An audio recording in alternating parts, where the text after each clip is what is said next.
이 법문에 함께 해주시기를 청하면서 잠시 불보살님들을 모시는 기도 시작하겠습니다.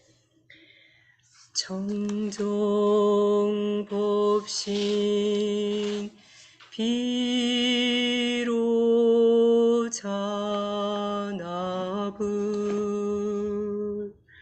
원만보신 노사나불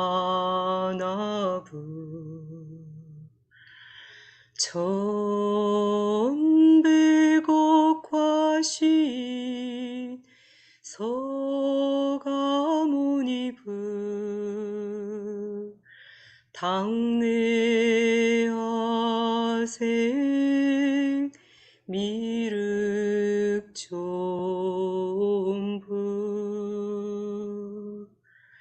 시방삼세 일체제불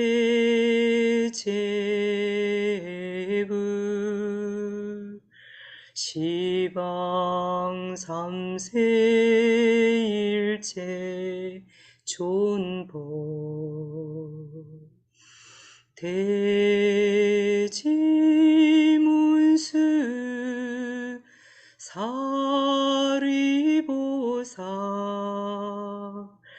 대행보현보사 대자대비 관세음보사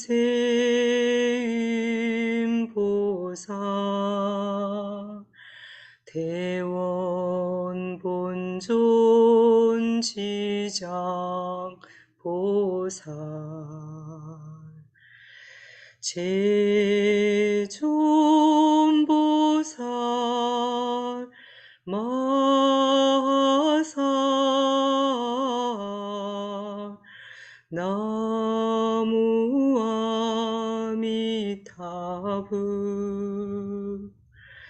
나무아미타불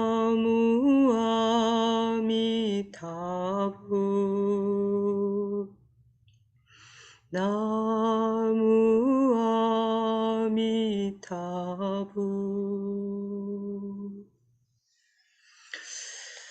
네, 용수 스님께서는 티베트 법맥을 이렇게 법문하시기 전에 스승님들을 모셨는데 한국 불교에서는 또 달라서 저는 이제 할 때마다 저는 용수 스님 매일 법문 들으면서 그 눈물겹게 너무 감사함이 참 많이 올라왔어요. 그 위대한 스승의 가르침을 이제 스승님, 달라이라마 존자님으로부터인지 스승님으로부터 구전 받으셨다고 하셨잖아요. 그러면서 저희한테 이제 그거를 낱낱이 이렇게 알려주시는데 저희도 이제 구전 받는 거나 마찬가지여서 참 감격스럽게 듣고 있어요. 그래서 저도 위대한 스승님의 가르침을 다시 듣는 시간이 되고 어제는 또 단팥숨에 이어서 오늘 새벽에는 또 법문 들으신 분 계시죠? 너무 환희에 찼어요. 그러니까 완벽한 완전한 때 법문이 있는 이곳이 정토이다. 부처님들께서 함께 하시고 불보살님들께서 함께 하시는 그리고 우리 자신이 불보살로 이 법문을 듣고 이 법문을 하는 주체객체 행위가 따로 없다는 이런 말씀을 들으면서 그래 이것이 부처님의 말씀이지 이것이 부처님의 현존이지 이런 느낌 가지면서 되게 행복했고요. 그래서 수행을 함께 할 수 있어서 참 고맙다, 참 감사하다 이런 마음을 계속 가지고 있습니다. 여러분들 마음은 어떠실지 저랑 비슷하지 않을까 이런 상상이 되면서 출리심 관련해서 이제 저는 위대한 스승의 가르침을 구전을 아직 안 받았기 때문에 할 수 없어서 저는 세칭 기도집을 참 좋아해요. 그래서 출리심에 관련해서 제가 용수 스님 법문 들을 때마다 너무 감격스러워서 감동스러워서 나도 법문 제가 하는 법문도 누군가 참 감동이 되고 울림을 주고 기쁨이 되면 좋겠다. 어떻게 할 수 있을까 뭐 이러다가 제 기도 문안에 부처님 생애 찬탄문이 있어요. 76쪽부터 77쪽까지 있는데 그냥 같이 한번 제가 보겠습니다.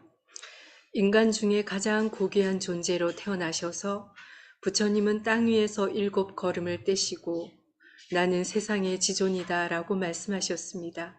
지혜로운 분 당신께 예경합니다. 도솔천에서 내려와 왕궁에서 어머니의 태에 드시고 룸비니 동산에서 힘 있는 분 그대가 탄생하셨습니다. 신들 중에 으뜸이신 당신께 예경합니다. 왕궁에서 32명의 시녀들이 당신을 돌보았고 샤키아족의 집에서 활기찬 청춘을 보내셨습니다. 카필라와뚜에서 곧바를 아내로 맞이하셨습니다. 3세에 동등한 자 없는 당신께 예경합니다. 당신은 4개의 문에서 4개의 성문에서 4종류의 슬픔을 보게 되었습니다. 비슈다 탑 앞에서 머리를 자르고 니란자야 강둑에서 당신은 고행자로 수행하셨습니다. 2가지 장애의 허물로부터 벗어난 당신께 예경합니다. 라자가에서는 미친 코끼리를 길들이시고 비살라에서는 원숭이에게 꿀을 공양 받으셨습니다. 마가다에서 힘있는 분 당신께서 성불하셨습니다. 다 아시는 지혜가 마음에서 꽃핀 당신께 예경합니다. 바라나시에서 당신은 법륜을 굴리셨고 기원정사에서 위대한 기적을 보이셨습니다. 쿠시나가라에서 당신의 지혜의 마음이 열반에 드셨습니다. 마음이 하늘 같은 당신께 예경합니다. 가르침의 왕이신 세존의 행적을 간략하게 찬탄하는 공덕을 통하여 모든 중생의 행위가 선서와 같기를 기원합니다. 시아본사의 행적을 찬탄하는 이 짧은 기도문은 롯벤 빠우께서 쓰셨습니다. 견줄 수 없는 지혜의 마법 같은 현시가 모든 선서와 아들들의 마음, 행위, 발언, 지혜, 사랑과 능력으로 나타납니다. 모든 중생들이 그들과 같아지기를 기원합니다. 이 찬탄문은 잠깐 미팜께서 쓰셨습니다. 제가 티베트의 법맥을 잘 안다면 롯덴 빠우께서 누구신지 어떤 분이신지 잠깐 미팜께서 어떤 분이신지 설명드리면 참 좋겠지만 그냥 그 이름만 듣는 것으로 만족하고요. 출리심이라고 하는 한자를 보면 날 출자에 떠날 이자를 써서 출리심이라고 하는데요. 여기 부처님 생애를 쭉 일생을 저희가 아주 짧은 시간 동안 한번 후루룩 훑었는데 혹시 인도의 부처님 성지를 다녀오신 분들은 룸비니 나올 때 룸비니가 상상이 되고 또 카필라바투가 상상이 되셨거나 나란자라 강둑에서 삭발을 하실 때 그 모습이 상상이 되셨을 수도 있겠습니다. 영화나 드라마 같은 데서 나왔죠. 많은 부분. 바라나시나 기원정사나 쿠시나가르 같은 곳에 다녀오신 분들은 부처님을 그리면서 아마 상상이 되셨을 건데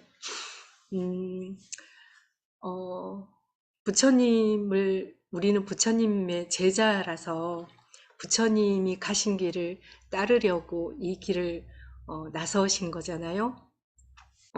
저는 생애 첫 기억이 5살 정도 무렵인데 첫 기억이 해가 지는 어둑어둑한 골목에서 저쪽에서 제 이름을 부르는 제 속명이 신정이에요. 신정아, 신정아 이렇게 부르는데 그때 고개를 돌려서 집 쪽으로 바라보는 게 아니라 어디로 가야 되지? 어디로 가야 하지? 이런 어디로 가야 할지를 찾는 그 꼬맹이가 이런 그 기억이 제 생애 첫 기억이에요. 그러면서 초등학교 다닐 때 중고등학교 다닐 때를 이렇게 보면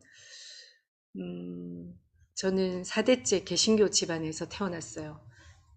그래서 모태신앙이었다는 그게 엄청 강하게 작용해서 일요일마다 동네 친구들하고 그때는 제가 신심이 엄청 뛰어난 신심이 엄청 굉장한 줄 알았는데 지금 와서 보니 친구들하고 놀고 싶어가지고 동네를 다니면서 집집마다 다니면서 교회를 가자고 이렇게 데리러 다녔어요.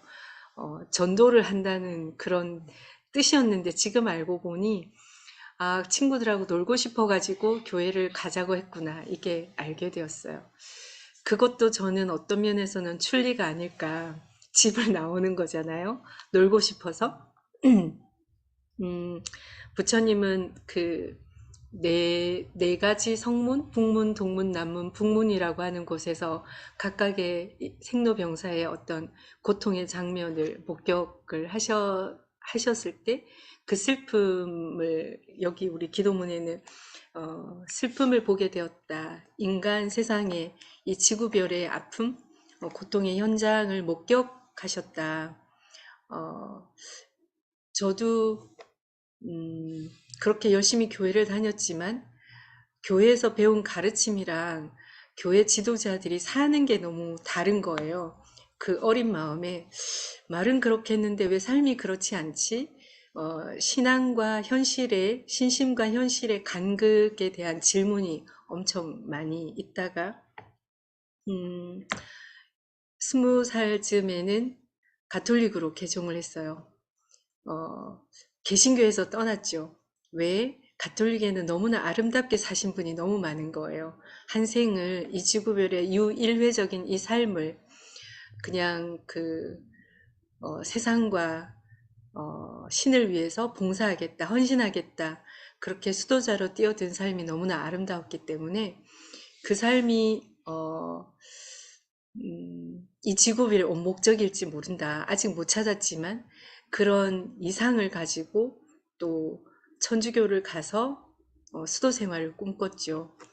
그런데 저의 현실은 어, 어, 그 장애가 되게 많은 거예요. 건강이 너무 안 좋아지고 몸이 너무 아파서 이 세상을 위해서 헌신하는데 이 좋은 재료가 없어서 좋은 자질이 없어서 못하게 되면서 음, 그 몸에 대한 관심으로 한의학 공부를 하게 되고 그러면서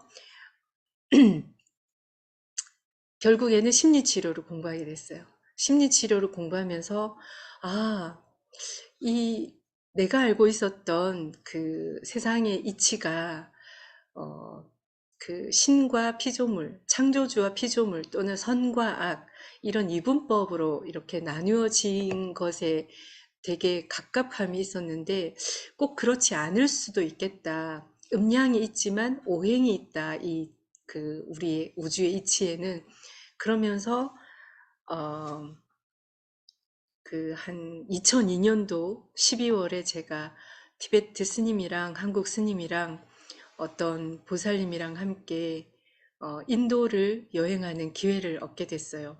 그때만 해도 제가 천주교에 몸담고 있었기 때문에 저는 칼라 차크라 법회를 잠깐 참석하고 캘커타에 있는 마드 데라사 임종의 집에서 봉사를 하려고 플랜을 짜갖고 이제 같이 여행을 했는데 남부의 마이소로 근처의 규메 사원에서부터 아잔타 엘로라 바라나시를 거쳐서 보드가야에까지 가는 동안 그 티베트 스님이 한국말을 참 잘하셨어요. 근데 저희가 네 사람이 한 방을 같이 썼어요. 돈을 아낀다고. 그러는데 스님의 하시는 말씀이 공성의 지혜에 대해서 말씀을 해주시는 거예요. 저는 그때 태어나서 처음으로 공성이라는 단어를 듣고 공성의 지혜라고 하는 말을 듣고 이 지상에서 제가 마치 이것을 듣기 위해서 온 것 같은 그런 정신력이 뇌의 어떤 한 부분이 창문이 하나 달리면서 시원하게 환기가 되는 느낌, 그동안 꽉 짜여져 있었던 어떤 부분이 열리는 느낌이 들어서 그때부터 부처님 말씀이 궁금해졌고 그리고 이제 그 보드가야에서 칼라 차크라 법회가 달라나바 존자님이 이제 이끄시는 오늘 아침인가 어젯밤인가 칼라 차크라 들으셨죠? 영원한 시간의 수레바퀴라고 하는 시간과 공간이 시간이 없는 그 상태, 그 불보살님들의 세계. 그때 태어나서 처음으로 100m, 제가 태어나서 그때까지 본 장애인들보다 더 많은 장애인들을 만났고 30만 명이 그때 모였었는데요. 붉은 물결이 보드가야를 이렇게 파도를 치고 다니고 있었고, 저는 한국인 자리에 앉지 않고 영어도 잘 못하면서 외국인, 그러니까 영어로 통역해주는 그 법문 자리에 앉아가지고 잘 알아듣지도 못하는, 그때 당시에 뭐 일라이트먼트, 붓다 네이처 뭐 이런 그 단어들을 이렇게 들으면서 인사이트 뭐 이런 그 내용들이 무엇일까? 그러니까 달라라마 존자님 음성은 듣고 영어는 중간중간에 들어오고 아무것도 모르는데 그 자리에 앉아 있으면서 관정을 받고 뜻도 뭐 단어도 모르는 관세음보살 관정부터 시작해서 오만 관정을 받고, 그래서 사실은 임종의 집에 가려고 했던 그걸 캔슬하고 안 가고 칼라차크라 법회를 끝까지 참여를 하고, 뭔지 모르는 그런 그 가슴에 이렇게 뭔가 하나 심장이 조금 찢기는 건 아닌데 약간 열리는 듯한 느낌으로 새로운 어떤 세상과 조우하는, 그래서 그게 어떤 면에서는 그 사이사이에 굉장히 다른 작은 출리심들이 있었는데, 그때 출리심이라고 하는, 아, 내가 알고 있는 어떤 개념, 사상, 이런 것에서 다른 것으로 더 넓은, 더 깊은 일체지라고 하는 이곳으로 이렇게 열리는 것이 또 출리심일 수 있어서, 그러면서 이제 부처님 말씀이 궁금하기 시작했어요. 그 전에는 부처님 말씀이 궁금한지 몰랐고 무식해서 저는 제가 참 똑똑한 줄 알았는데, 불교를 배우면서 제가 무식한 사람이었구나를 알게 되었던 것 같아요. 그래서 어쨌든 한국에 돌아와서 그 티베트 스님께서 더 이상 알려주지 않으신다고 해요. 그래서 그때 당시에 저한테 어, 제가 심리치료사였기 때문에 그 약사열의 부처님 만트라를 가르쳐 주셨어요. 근데 그게 저한테는 너무 어려운 거예요. 이제 긴 염주를 하나 받고, 그래서 저는 너무 어려워서 온만이 반매hum을 그냥 저는 이걸로 할게요. 약사열의 부처님은 아직 못하겠어요. 이렇게 하면서 그 긴 염주를 받은 게 아니고 제가 갖고 있었던 묵주를 가지고 온만이 반매음을 10번 하고 마지막에 영광이 성부와 성자와 성령께 이렇게 기도를 하는 과정이 있었어요. 지금 생각하면 되게 코믹하고 웃긴데, 이런 얘기를 또 왜 하냐 하면 이웃 종교인들이 불교로 오게 되는, 부처님의 가르침을 듣게 되는 과정이 저는 어쩌면 저처럼 이런 그런 게 있을 수 있다. 출리심의 과정이라고. 그래서 그때 당시에 꼬라를 돌면서 막 밤에 한밤중에 향을 피워놓고 보름에는 정말 프리티벳 이렇게 쓰면서 막 그 버트 램프를 가득하고 전부 다 마스크를, 그때는 코로나도 아니었는데 마스크를 쓰고 돌아요. 너무 그 연기, 그 향이 너무 강해가지고. 그래서 저도 꼬라를 열심히 돌면서 법문 마치고 나면 다 꼬라를 도는 게 일이에요. 대탑 주변을. 그래서 꼬라를 돌면서 엄만이 반매음 하고 나서 영광의 성부와 성자와 이렇게 하고, 그때까지만 해도 제가 종교를 뭐 바꿔야 되겠다 이런 생각까지는 못했는데 부처님 가르침이 너무 궁금하다. 그래서 티베스님께 알려달라고 했더니, 달라고 말씀드렸더니 너무 많이 알면, 깊이 알면 다친다고. 그때 당시에 그런 그 뭐죠? 그게 있었어요. 너무 많이 알면 다쳐. 뭐 이런 그게 있었어요. 그래서 더 궁금하게 만들어가지고, 한국에 돌아온 그 해에 2003년에 틱나탄 스님이 또 한국에 오셨어요. 그래서 칼라차크라 법회할 때 달라라마 존자님은 저한테 태양 같은 에너지, 아버지 같은 그런 빛나고 굉장히 강건하고 막 이런 에너지가 그런 에너지였다면, 2003년에 실상사로 오셨던 그 틱나탄 스님은 어머니 같고 달 같고, 저는 달라마 존자님 책보다는 그때 당시에 틱나탄 스님을 책을 더 많이 보고 있었던 터라 너무 가까운 거예요. 그때 명상이나 가르침은 다 까먹었는데 그 틱나탄 스님 오셨을 때 법회 장면이 한 장면이 있어요. 사람들이 너무 많이 와서 저는 법당 바깥에 창문 앞에 서서 듣고 있었고, 그때 저와 인연이 되었던 저희 사형 스님이 안에서 이제 법문을 듣고 있다가 쉬는 시간에 우리가 잠시 눈이 마주친 거예요. 스님이 뒤를 돌아보고 저는 앞을 보고. 그때 저는 여러분 아름다운 마무리를 쓰신 누구지? 미국의 부부가 있었는데 단어가 생각이 안 나네요. 그분들처럼 시골 가서 혼자 집 짓고 살겠다고 귀촌을 한 상태였거든요. 그래서 그런 상태에서 제가 머리를 깎고 있었어요. 혼자 출가를 해서 머리를 깎은 게 아니라 혼자 머리를 깎다가 어느 순간 연구가 되는 바람에 한번 밀어봤어요. 네. 바리깡으로 밀다가 구멍이 생긴 거예요. 쇼커트였다가. 그래서 밀어보니까 너무 시원한 거예요. 그래서 그다음부터 머리를 밀고 다닌 게 출가 전 한 4년 정도를 밀고 다녔어요. 그래서 머리를 깎고 귀걸이를 하고 뭐 스카프를 쓰고 그런 상태에서 이제 법회에 참석했는데 그쵸 좀 요란하게 네 약간 이랬을 어, 그랬을 수 있는데 제가 그때 당시에 그 실상사 주변에서 약간 좀 유명한 보살이었어요. 제 별칭이 수녀보살이었는데요. 하여튼 뭐 침 놓고 다니고 뭐 어쩌고저쩌고 막 이렇게 뭐 한의학 공부를 같이 스터디를 하고 막 이렇게 어쨌든 그래서 그 사형 스님 되실 분이 저랑 딱 눈이 마주쳤는데 차 한잔 하시죠? 이렇게 해갖고 차를 마시는데 저 잠깐 얘기를 하더니 그렇게 사시려면 출가를 하시는 게 어때요? 이런 말씀을 주시는 거예요. 그래서 출가요? 이제 그러면서 제가 부처님 말씀이 궁금하다고 했잖아요. 그래서 그때 당시에 한국에 들어와서 제가 텐진 팔모 스님 책이 한국에 그때 번역이 된 게 있었어요. 나는 여성의 몸으로 붓다가 되리라. 그래서 그 책을 다 읽고 책장을 딱 뒷장을 딱 덮으면서 더 늦기 전에 가야겠다. 이런 마음이 딱 들었어요. 그래서 더 늦기 전에 가야겠다. 그리고 사형 스님이 출가를 하시죠? 그래서 사형 스님 절이 어디 있는지, 은사 스님이 어디 계신지, 저는 지리산으로 귀촌을 했는데, 음, 우리나라 산골이 지리산만 아름다운 게 아니고 산골 꼴짝마다 너무 아름답더라고요. 그래서 문경이었어요. 은사 스님이 계시는 곳은. 그래서 지리산 골짜기에서 문경 골짜기로 산을 넘고 계곡을 건너서 이렇게 갔더니 조그마한 할머니 같은 스님께서 환하게 웃으면서 맞아주시는 거예요. 저희 은사 스님이셨죠. 그래서 이만코 저만코 해서 음, 제가 출가를 하고 싶은데요. 그러니까 어서 오라고 하셨어요.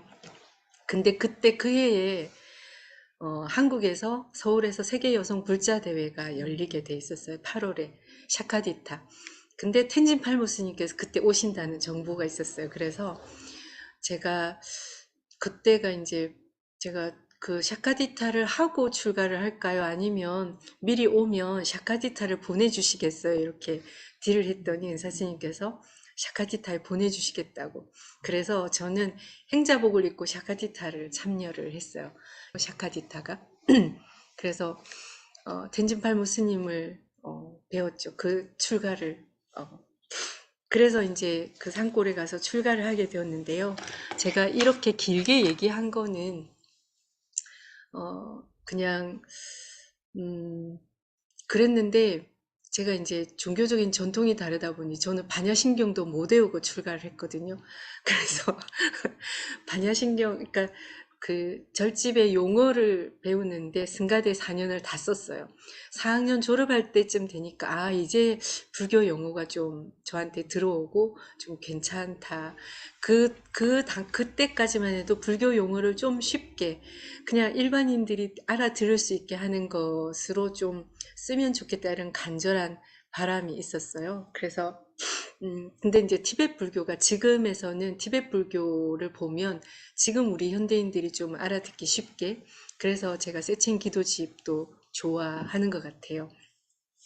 근데 저는 여러분들께 4분 남았는데 여러분들의 삶에서 아, 내가 이 세상이 아니고 좀 다른 세상으로 한번 가보고 싶다.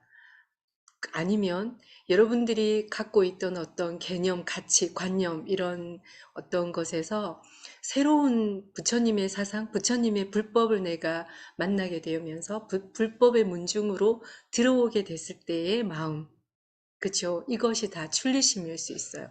그리고 또는 불법 문중에 들어와서도 우리가 매일 내가 갖고 있었던 사고방식, 습관, 이런 생각과 감정에 빠지는 것에서 탈출하려고 날마다 이렇게 애쓰는 순간들, 이런 순간들이 또 출리심일 수 있겠다. 그래서 오늘 하루, 아, 나는 어디에서 떠나고 싶은가? 내가 지금 있는 만약에 고통의 자리라면 또는 아픔이라면 이 고통이 나에게 온 이유가 있을 거예요. 나에게 성장과 나를 또 강인하게 단련시켜 주기 위해서 지금 내가 이 경험을 하게 됐을 텐데 이 경험에서 어떻게 본성의 자리로 또는 고통이 없는 해탈로 이렇게 갈 수 있을까? 이걸 좀 사유해 보면 어떨까 싶어서 긴 이야기를 했습니다. 잊어버리실 건 잊어버리시고 도움이 안 되는 건 다 버리시고 여러분들께 도움이 되는 것만 남으면 좋겠습니다.